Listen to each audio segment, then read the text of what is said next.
এবছর আমার শরীরটা একটু খারাপ হওয়ায় জামাই ষষ্ঠীতে যা হচ্ছে না। তো জামাই ষষ্ঠীতে যা হচ্ছে না বলে যে জামাই ষষ্ঠীর গিফট জামাই পাবে না, এটা তো হতে পারে না।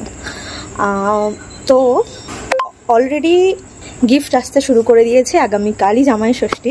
তো দেখি সারপ্রাইজ গিফট পেয়ে জামাইয়ের এক্সপ্রেশন কি, তাহলে দেখা যাক। কাজে ব্যস্ত। লিখে রাখলাম কি ডেলিভারি করব? এই যে ক্যালেন্ডার ছাপিয়ে নিয়েছি কাস্টমারের। আচ্ছা, তো কাল তো জামাই ষষ্ঠী, সবাই যাচ্ছে, এবার আমার জন্য তো তোমার আর যা হলো না। আমার কোনো ষষ্ঠী ষষ্ঠী নেই। এটা কি আমার ওপর আগে বলছো কথাটা? আগে কেন বলি তাহলে?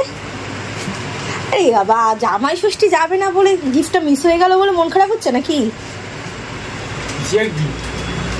আরে জামাই ষষ্ঠীতে গেলে কত সুন্দর গিফট পেতে, কত খাবার দাবার হতো। আমি বাড়িতে খেতে পারি না তো। ওটা নয়, তবু একটা জামাই আদরের একটা ব্যাপার আছে তো। আর কি কপালে নেই, আর কি হবে। সামনের বার যাবো। সামনের বার যাবে?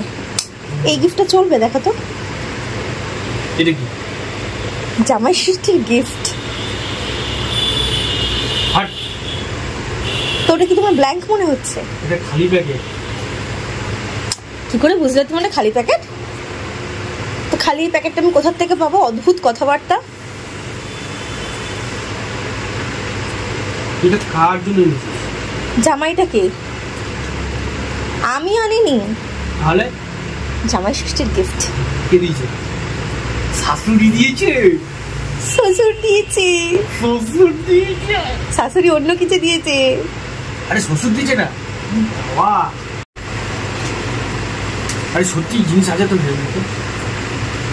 আমি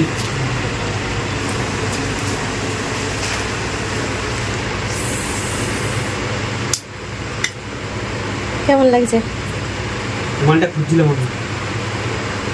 অনেকদিন ধরেই ফ্লিপকার্টে ঘোরাফেরা করছে না, একটু কার্ড হয়েছিল কিন্তু অর্ডার হচ্ছিল না, তাই তো? আর একটা জিনিস আছে। আরে এটা কি রে? এটা কে দিল? তুই দিয়েছিস? না, আমি না। তাহলে সব শ্বশুর বাড়ি। এটা শাশুড়ি মা দিয়েছে। এইটা আমার ভালো কাজে লাগবে।